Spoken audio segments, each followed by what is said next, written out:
জামালপুর ২৫০ শয্যার জেনারেল হাসপাতাল থেকে সুমিতা নামে এক নারী রোগী নিখোঁজ হয়েছেন। বুধবার সকালে রোগীর স্বজনরা হাসপাতালের বেডে রোগীকে না দেখতে পেয়ে খোঁজাখুঁজি শুরু করলে বিষয়টি নজরে আসে। পরে হাসপাতালের ভেতর ও আশপাশে দীর্ঘ সময় খোঁজাখুঁজি করলেও সুমিতার কোনো সন্ধান পাননি স্বজনরা। আমি আজকে গেছি ৯টার সময়, যাই দেখি আমার বেটা উগি নাই। আমি ওই সময় স্ট্রেস করলাম, বলে আয়তো বাড়াই গেছে গা। জেনারেল হসপিটালে যাওয়ার পরে দেখতেছে ওনার রোগী নেই।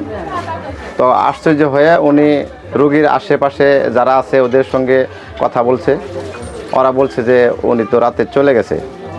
পরে ডাক্তার নার্স ওদের সঙ্গে কথা বলছে, হেরাও বলছে যে আপনার রোগী চলে গেছে। এখন কথা হচ্ছে রোগী তো বাড়িতে আসে নাই, আর আত্মীয় স্বজনের বাড়িতেও ফোন দিয়ে বা বিভিন্নভাবে যোগাযোগ করে খোঁজ নেওয়ার চেষ্টা করেছে, কোনো জায়গায় সে যায় নাই। সুমিতা বেগম মেলান্দহ উপজেলার চর বাণীপাকুড়িয়া ইউনিয়নের চর পরিসা মধ্যপাড়া গ্রামের মোহাম্মদ দুদু মিয়ার স্ত্রী। ২৫০ শয্যার জামালপুর জেনারেল হাসপাতালের সহকারী পরিচালক ডাক্তার মাহফুজুর রহমান সোহান জানায়, গত ১৩ জুলাই অসুস্থ হয়ে জরুরি বিভাগে ভর্তি হন সুমিতা বেগম। পরে চিকিৎসা করা পরীক্ষা নিরীক্ষা করলে সুমিতার শরীরে আলসার শনাক্ত হয়। সেদিন থেকে তিনি হাসপাতালের মেডিসিন ওয়ার্ডে চিকিৎসা নিচ্ছিলেন। রাইতে ঘুমাইছি, ঘুমাইলে রাইতে যে সময় ১টা বাজে না, এই সময় উঠা শিমুল করেছি, তারপরে দৌড় বাইরে গেছে না। নিখোঁজ সুমিতাকে পলাতক দেখানো হয়েছে বলে জানান এই কর্মকর্তা।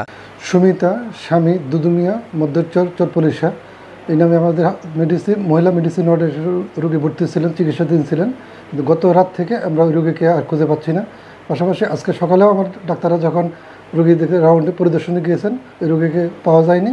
আমরা অফিসিয়ালি তাকে পলাতক হিসাবে দেখিয়েছি। রোগীটার সাথে সবসময় লোক থাকতো না, প্রথম কথাই এটা যে ওনার সাথে সবসময় লোক থাকতো না, মাঝে মধ্যে থাকতো, মাঝে মধ্যে থাকতো না।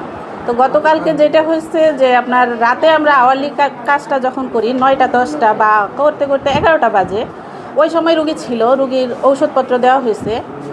তো স্বাভাবিকভাবে তারপরে আর কি আমরা তো মনে করেন নাইট ডিউটিতে যে আপা ছিল, উনি কাজ করে ওনার কাজ শেষ করে বা বাকি সব কাজ শেষ করে ধরেন রাতে ছিলেন উনি।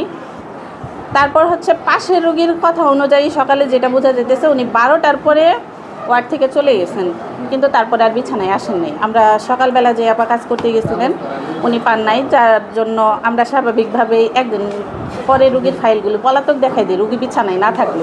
নিখোঁজ সুমিতাকে ফিরে পেতে প্রশাসনের সহায়তা কামনা করছে স্বজনরা। নাইমুল ইসলাম নাইম, আইএনবি নিউজ।